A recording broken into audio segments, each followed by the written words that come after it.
The Arizona Territory in 1878 was a place that thinned people down to their bones. Dry air scraped the throat. Wind carried dust through every crack and stone. In the middle of one such canyon, a girl had learned to survive alone. She had been left behind when a raid scattered her people. Soldiers pressing from one side, settlers from the other, and the younger ones forced to run. She had been 14 then. Now, at 18, she still kept the same fire ring and the same lean-to shelter, built tighter each year with brush and rock, as if her family might come back and need it whole. Each morning she woke stiff on a blanket patched with rawhide and looked out at the canyon floor. The same walls stared back, red cliffs scored with cracks, high ledges where hawks circled. She rose, shook sand out of her moccasins, and checked the traps she still set out of habit. Some days a rabbit, more often nothing. Hunger had taught her to crush mesquite beans, to roast prickly pear pads, to stretch water between the creek and a goatskin bag. She worked in silence because silence kept her steady, but her chest still tightened when she saw footprints that weren't hers in the sand. At night, she built a small fire. Always small, never too bright. It was not for warmth alone. It was a signal. Her tribe had seen smoke before. Maybe one day they would again. Each time she laid cedar on the embers, her stomach turned with the same question. If they were alive, why hadn't they come back? And if they were gone, why did she keep waiting? The not knowing weighed more than hunger. Her fear showed in the way she slept. Half on her side, knife near her palm, one ear tuned to the crack of stone. Coyotes yipped in the dark. Owls shifted overhead. But it was the sound of boots she expected most. She remembered soldiers kicking down shelters, rifles thrust forward, voices sharp with orders she could not understand. That memory never faded, and it drove her to guard every tool she had left. The fire, the blanket, the canteen, the camp itself. Inside, she carried two truths at war with each other. One, if she stayed, she might die of hunger or be found by men who would not let her live free. Two, if she left, she might never see her people again. Both were losses. Each day, she chose to stay, even as the choice grew heavier. Her mission, though she never named it, was survival long enough to be found by kin, to guard what little was left of her world until someone returned. Far from her canyon, another life was wearing thin. Calder Wren rode south through the territory with the look of a man who had not slept through a full night in years. His history was scattered behind him. Work on cattle drives, a fight that ended with a man buried on the edge of Kansas, a war that had put a Springfield rifle in his hands and left him with a quiet he couldn't shake. He had no family and no ranch to claim. What he had was a tired horse, a patched saddlebag, a rifle that stayed oiled, and a map in his head of places far enough from towns that no one asked questions. He told himself his mission was simple. Keep moving until the noise in his chest slowed, find ground where a man could be left alone, mend fences and live by trade. But he carried more weight than supplies. Each time he stopped to make camp, his mind turned over the choices that had driven him out of Kansas. People lost, words spoken in anger, promises broken. He did not expect company, least of all in the backcountry canyons where nothing moved except cattle strays and the wind. It was smoke that changed the line of his travel. Thin, gray, rising where no ranch or line cabin should be. He pulled his horse to a stop on the ridge, narrowed his eyes, and studied it. Not a big fire, not a camp of men. A single column, careful, steady. He tightened his grip on the reins. Men on the run sometimes lit such fires, or desperate folk with little left. Either way, smoke meant people, and people meant decisions he had been trying to avoid. When Calder led his horse down the ridge, his jaw set hard. He told himself he would only look, then move on. He wanted no part of another person's fight, no ties, no past dragged up. But he knew already he was not the kind of man who could ignore smoke rising out of the canyon. Calder guided his horse down from the ridge, dust sliding off the rocks with each careful step. The smoke he had seen rose from a narrow crack in the canyon wall, just enough to mark life, not enough to draw a crowd. He reined in before reaching the floor, tied his horse to a juniper, and walked the last stretch on foot, boots soundless against the stone. He carried his rifle slung across his back, hands open at his sides, not wanting to appear like another man ready to take what wasn't his. From the shadows of the shelter, the girl saw him long before he saw her. She crouched low, knife in hand, the blade angled so the light would not give her away. Her chest pounded, not only from fear of being found, but from the rush of choices racing through her mind. She had always feared soldiers first, ranch hands second, and lone wanderers last, but even one man could bring ruin. Should she stay hidden and let him pass? Should she strike first if he drew closer? She did not know yet if he was danger, but every bone in her body told her to hold ground. Calder paused when he caught sight of the dark eyes watching him through the brush. He lifted one hand slowly and spoke, his voice low and steady. "I won't touch what's yours." He set down a folded blanket on a flat rock, then stepped back 2 paces. The girl didn't move, but her grip on the knife eased slightly as she studied him. His face was worn and sunburned, his clothes patched but clean, not the uniform of a soldier or the fine shirt of a rancher. He looked like a man who lived by moving, not by taking. He left the blanket and walked back toward the creek. There, he filled a tin cup with water, placed a strip of jerky beside it, and left both on the sand. He didn't linger. He mounted his horse and rode a short distance before stopping at a small rise where he could watch without pressing too close. The girl stayed hidden for a long time after he was gone. Her thoughts twisted in knots. Why had he left gifts instead of demands? No man did that without expecting something in return. Her stomach cramped with hunger as the smell of dried meat reached her, but distrust was stronger than hunger. She waited until night before she crept to the creek, drank quickly from the cup, and carried the jerky back to her shelter, eyes sweeping the ridges with each step. Calder, camped under a mesquite a half-mile away, slept lightly. He lay with his rifle across his chest, every sound waking him. Coyotes sang far off, but no boots approached, no horsemen. As he stared at the stars, his mind churned with questions. Why was there a girl out here alone? Was she Apache, as the stories said, still lingered in hidden camps? Or had she been left behind in some other way? He had heard talk of patrols pushing families off land. If she had survived this long alone, she was tougher than she looked. He told himself not to return. He had his own past to keep buried, his own reasons for staying clear of people. Yet when he closed his eyes, he pictured her thin face in the firelight, wary and stubborn, and he knew he would not ride far in the morning. The next day, the girl tested the edges of trust. She walked to the creek at dawn, drank again from the tin cup, and left a stone in its place. A small mark, but enough to say she had seen what was offered. Calder found it when he came back to fill his canteen. He picked up the stone, weighed it in his palm, and set it carefully on the same rock where he'd left the blanket. He added a coil of thin wire from his saddlebag, useful for snares or mending. Again, no words. This silent exchange went on for days. A gift left, a sign returned. Each time, the girl's fear lessened but never disappeared. Her thoughts were torn between need and suspicion. Was this kindness or the start of trap? Why didn't he ask for anything? She could not answer, but hunger and loneliness pressed her toward him even as caution pulled her back. Calder wrestled with his own doubts. He had promised himself not to take on another burden, not to tie his life to anyone else. Yet each time he left something behind, he felt the weight of his solitude lift a fraction. Questions hung unspoken between them. Who was she? Where were her people? Why did she stay in this canyon year after year? And from her side, who was he? Why did he help instead of harm? What shadow of the past had driven him into the same empty country where she lived? Both of them carried secrets, but neither spoke them. Instead, they let silence do the work of words. Each gesture building a fragile bridge neither dared admit they needed. The canyon became a meeting ground. The girl stayed in her shelter, Calder in his camp. Yet they both moved within sight of each other now.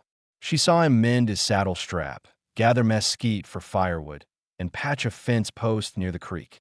He saw her skin rabbits with swift cuts, set traps along the draw, and move with quiet skill that spoke of years surviving on little. He noted the way she never turned her back fully when he was near, and she noted the way he never reached for his rifle when she appeared. By the time another week had passed, suspicion had softened into something else. Not trust, not yet, but a thin line of understanding. Two people, both left behind by the world in different ways, circling the edges of each other's lives, waiting to see if the other would stay or disappear. The next mornings followed the same rhythm. Smoke from her fire rising in a thin line, Calder tending to his horse by the creek, both of them moving in sight of one another, but never too close. What had started as silent trade began to carry weight. The girl wondered every time she picked up what he left. Why? What did he want? She had known only men who came with demands. Soldiers who ordered her people to move. Ranchers who shouted when cattle strayed. White men in towns who spat when they saw an Apache child. Yet this one left food, water, tools without words. That unsettled her more than threats would have. Calder, for his part, spent long nights wrestling with himself. He told his horse aloud, because talking to the animal cost him nothing, I ought to keep riding. Don't need to be tied up with anyone else's fight. But in the quiet afterward, he admitted what he would not say otherwise, that he could not ignore her. She was surviving alone where most grown men would have starved, and he respected that grit. Still, he asked himself if she was truly alone. Maybe her people came at night. Maybe men watched from the ridge. If he got too close, he could be marked as a trespasser or worse. That worry kept his rifle within reach whenever he approached the creek. It was on the fifth day that the first words were spoken. Calder was mending a cinch strap near the creek, his back against the cottonwood. He had seen her shadow move in the brush, but kept his eyes on the leather. She stepped closer than she ever had before, still gripping her knife, but no longer hiding it. He looked up only when she spoke. She said her name, clear and steady, her voice hoarse from disuse. Then silence. He repeated it back, slower, careful with the sound. She watched him like a hawk studying a stranger's step. Then he gave his own name, Calder. He did not offer a hand, not wanting to push too far. She tilted her head, repeated it once, then fell silent again. The moment passed, but it mattered. For the first time, there were more than shadows moving around one another. That evening, she left something for him, a strip of dried rabbit, carefully cleaned. Calder hesitated before taking it. He knew enough about pride to understand what it meant. She had so little to spare, yet she shared it. He ate it slowly by his fire, thinking how long it must have taken her to catch and prepare. For the first time in years, he felt the small weight of being included in someone else's work. Days stretched into weeks, and their exchanges grew. She showed him a patch of mesquite beans heavy with pods, teaching him how to grind them into meal. He showed her how to tighten a fence post without wasting wire, how to stitch leather with an awl. They still spoke few words, but gestures filled the gaps. She began to understand his patience. He began to understand her caution. There were questions listeners might have wondered in the first chapters. Why did Calder, a man who claimed he wanted solitude, keep coming back? In these days, the answer became clear even to him. He had lived years moving from place to place, carrying the burden of choices that left him hollow. The silence around her was different. It wasn't the silence of guilt. It was the silence of endurance. Standing near her camp, he did not feel haunted, only steady. And why did she, after years of avoiding every outsider, let him stay near? The truth showed in the way she lingered when he worked. She had waited for her people until hope had worn thin. She knew they would not come back. Hunger and loneliness gnawed at her more than fear of this man. Calder did not demand, did not press. He left space for her to choose. That was something she had never been given before, and she clung to it. By the time the first heavy summer storm rolled over the canyon, they were moving side by side at times. She carried fish cleaned from the creek. He carried a small sack of flour from town. Together, they cooked a meal on the fire, both watching the rain hammer the rocks. They did not speak much, but their presence was no longer by chance. They were choosing, step by step, to remain. That night, after the storm, Calder lay awake listening to the steady rhythm of rainwater dripping off the canyon ledges. He realized he was no longer planning to leave at first light. For the first time in years, his mind was not on running from his past, but on staying in one place. And the girl, curled in her shelter, knife still within reach, realized she had not built a signal fire in 2 days. Both carried the same unspoken thought. Maybe survival no longer meant waiting alone. Summer heat bore down heavy on the canyon, the kind that cracked the soil and forced every living thing to move slow. Calder and the girl had grown used to working near each other now, not side by side all the time, but within reach, a rhythm that felt less like chance and more like an agreement. He spent mornings cutting mesquite branches for fence repairs and stacking them by the cabin near the creek, while she gathered cactus fruit, grinding the seeds into meal with steady hands. Each evening they shared what they had without ceremony: flour flattened into rough bread, fish roasted on coals, beans boiled until soft. It was during one of these evenings that Calder finally asked a question he had avoided. How long? His voice was even, not pressing, but the weight of it made her freeze. She stared into the fire, eyes locked on the flames, then lifted her chin. For years. She did not need to explain what she meant. For years, since her people had scattered, for years since she had built fires no one came to answer. Calder said nothing more. He only nodded once, but inside his chest tightened. He had known loneliness, but not the kind stretched across years of waiting for family that never returned. That single answer told him more about her than a dozen stories could. The girl asked nothing back, but her eyes lingered on him as if measuring whether he would ever tell her his own story. Calder avoided it. When she finally spoke, it was not a question of his past, but of his future.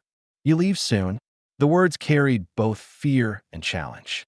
He met her gaze. Not yet. That was all. She turned her face back to the fire, and though she gave no sign, something eased in her shoulders. Over the next days, they began to work like people planning for more than tomorrow.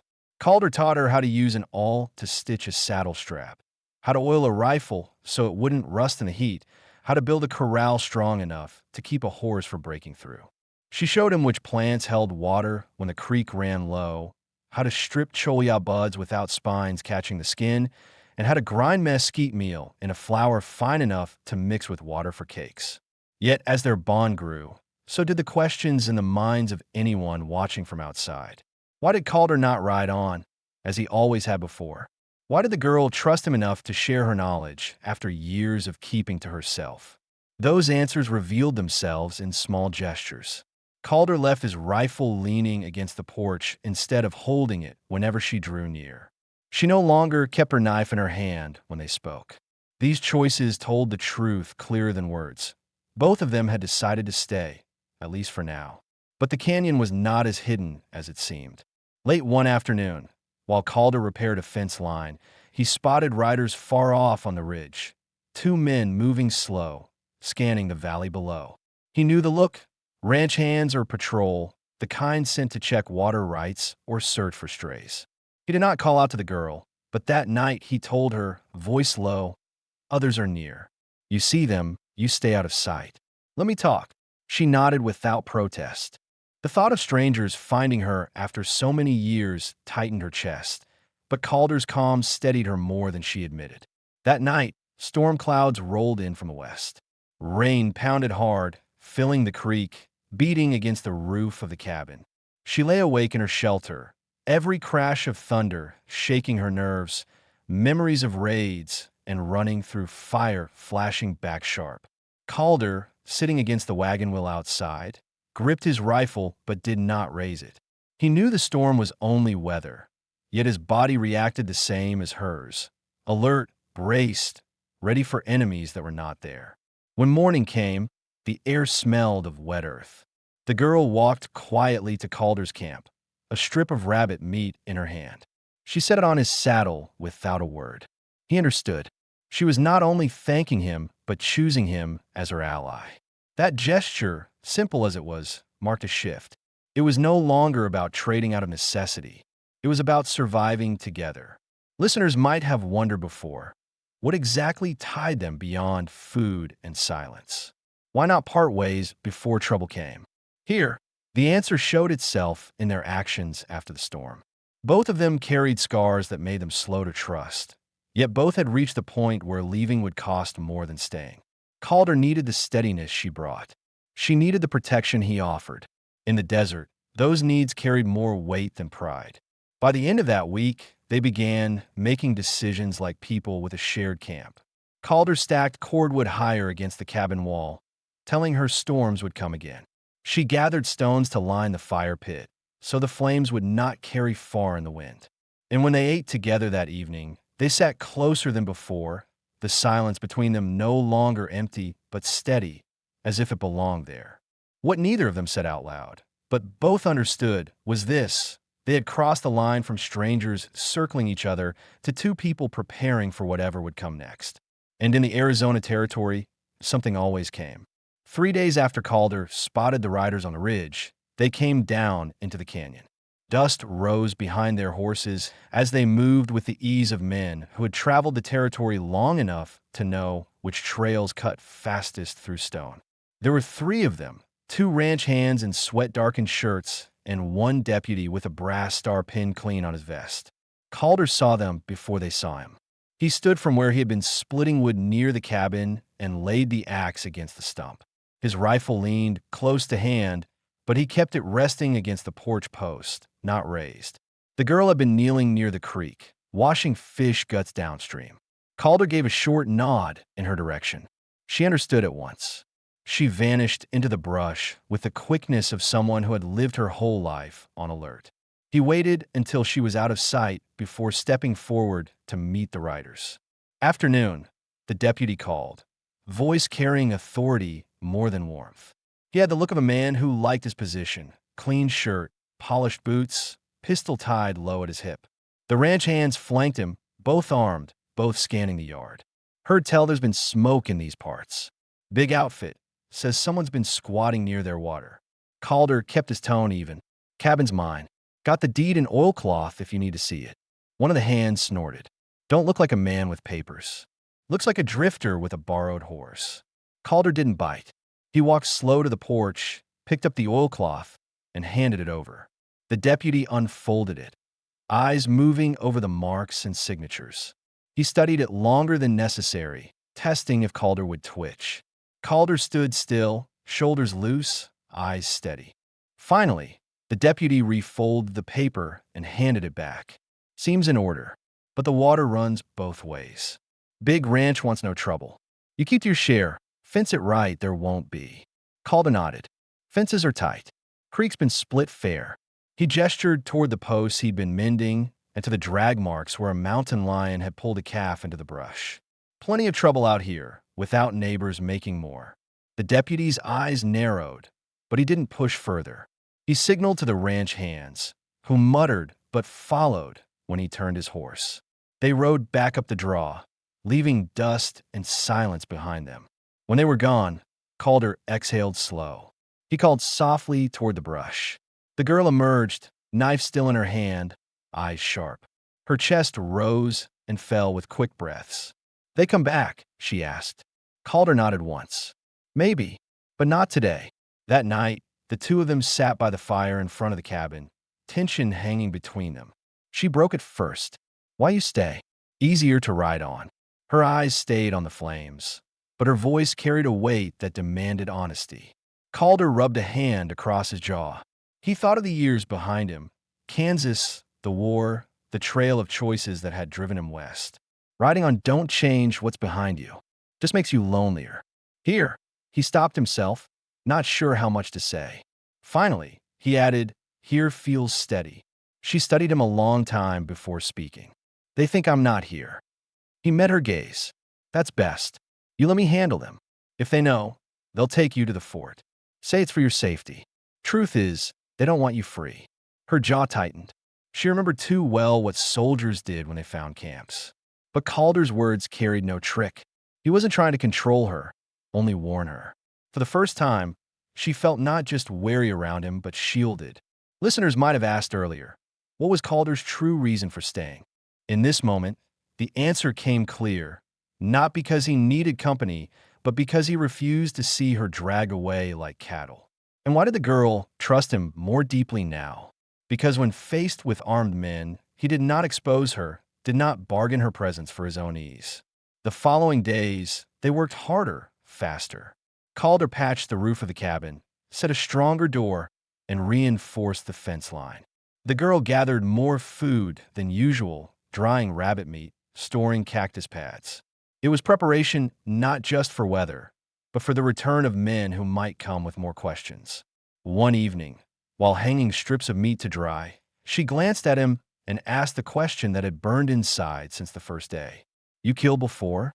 Calder froze for a moment, then nodded. "Yes."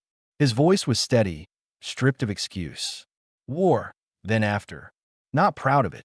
He expected her to pull away, but she didn't. She only looked at him with the kind of understanding born from her own scars. "Me too," she whispered, voice low but firm. It was the first time she admitted she had fought, had killed to survive when raids tore through the canyons. The silence that followed wasn't heavy, it was honest. By the end of that week, the two of them were no longer strangers guarding their own corners. They were partners, bound not just by survival, but by shared truths. The world beyond the canyon might not leave them in peace, but for now, they had made a choice to face it together. The deputy's visit had left an aftertaste neither of them could shake. Days passed, but the sense of being watched lingered.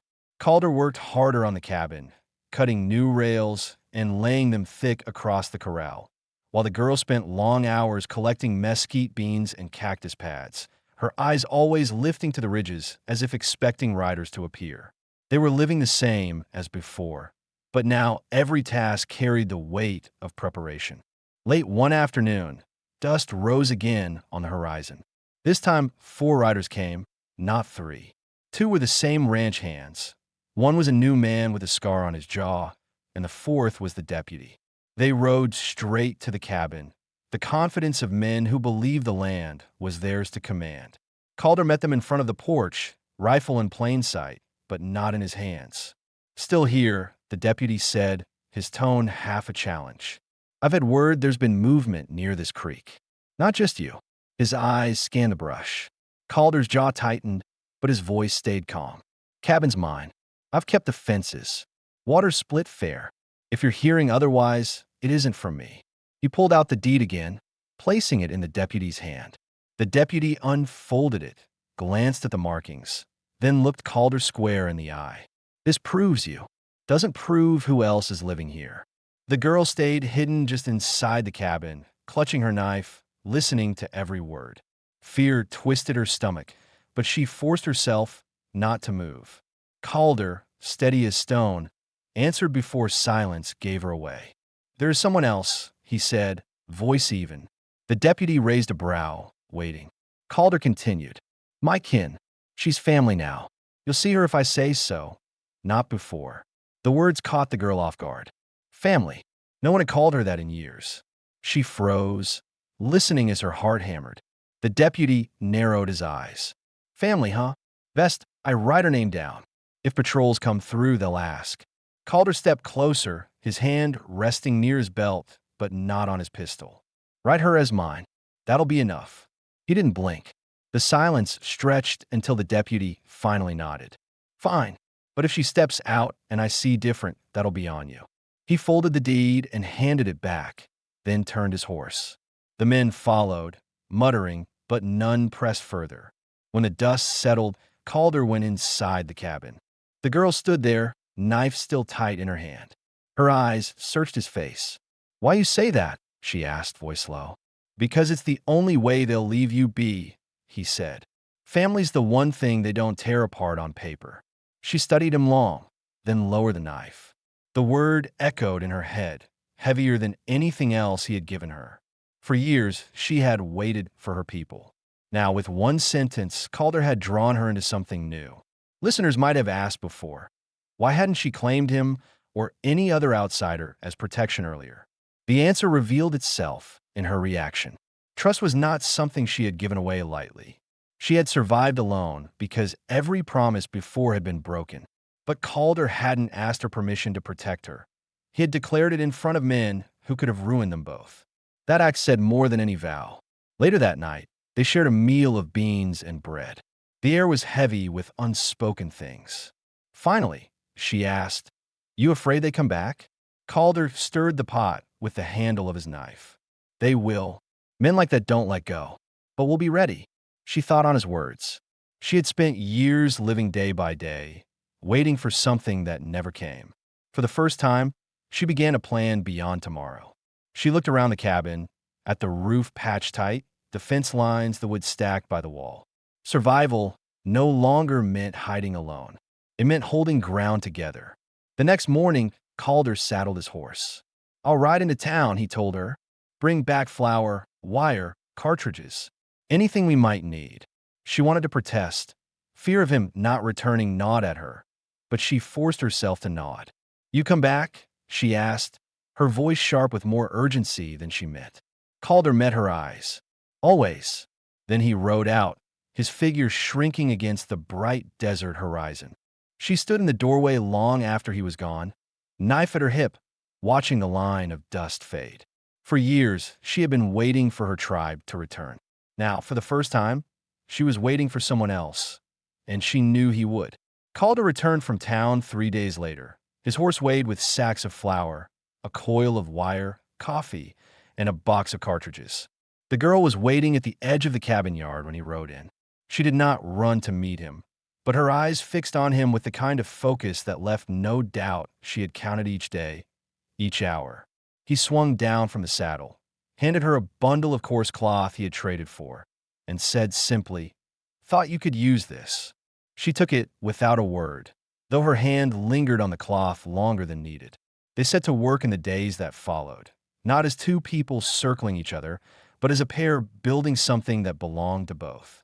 Calder added a second room to the cabin, hammering each board with patience, while she chinked the gaps with mud and straw.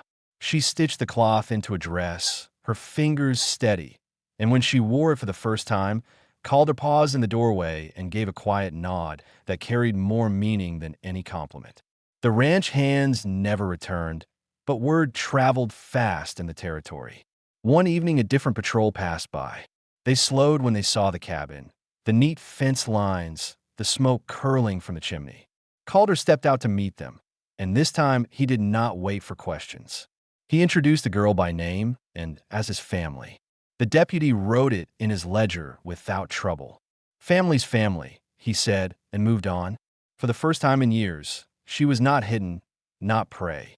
She was written into the world as someone who belonged. Listeners might have wondered before, would she ever stop waiting for her tribe? That answer came clear one morning when she walked with Calder into a high-side canyon. There they found an old camp, nothing but blackened fire rings and broken pottery. Among the ash lay a beadwork tie from a woman's dress. She picked it up, studied it for a long time, then set it gently back where it had lain. Her shoulders rose and fell in a slow breath, and when she turned to Calder, her face was calm. "They gone," she said. Not broken, not begging, just stating what she had accepted. Calder gave a single nod. No words could soften it, but none were needed. That day she stopped building signal fires. With the past laid to rest, their future grew sharper. Calder planted beans, squash, and a row of corn in a small garden by the creek. She dried peppers and hung them in the cabin, filled jars with meat, and stacked wood high. They worked without rush, but with purpose, as people do when they intend to see another winter together. One evening, as the sun lowered over the canyon rim, she asked the question that had been waiting inside her since the night Calder had told the deputy she was family. "Why me?" Her voice was low but steady. "You could ride on. You don't owe me." Calder set down the fence post he had been carrying and looked at her directly. "Because you've held this place alone longer than most men could. Because you stayed when everything told you to leave. That's worth more than anything I've seen in years. And because I'm done riding." Her lips pressed tight, fighting the urge to show too much. Finally, she gave a small nod. It was enough. By autumn, the cabin was no longer just a shelter. It was a home, a place where smoke rising meant more than waiting. It meant life shared. The patrols that passed tipped their hats and rode on. The ranchers, after Calder helped them pull 2 calves in a storm, left him alone. Trouble still lived in the territory, but it passed by their door without taking root. On the first frost morning, she stepped out into the yard, her shawl pulled close. Calder was splitting kindling, breath clouding in the air. She called his name, and when he looked up, She spoke words she had never said aloud. No more waiting. He held her gaze, then gave a single nod. That was enough for both. The winter came hard, but their stove stayed warm. The garden, the hens, the jars of dried food kept them fed. When the thaw arrived, the creek ran strong, and the fields greened again. They stood side by side on the porch, not as a girl waiting for her tribe or a man running from his past, but as a family they had chosen to build. The story closed not with questions, but with certainty. The girl no longer searched the ridges for shapes that never came. Calder no longer looked over his shoulder for ghosts of Kansas. They had found what the desert rarely gave, peace, not through luck, but through staying. And in the Arizona territory of 1878, that was as close to a happy ending as life allowed.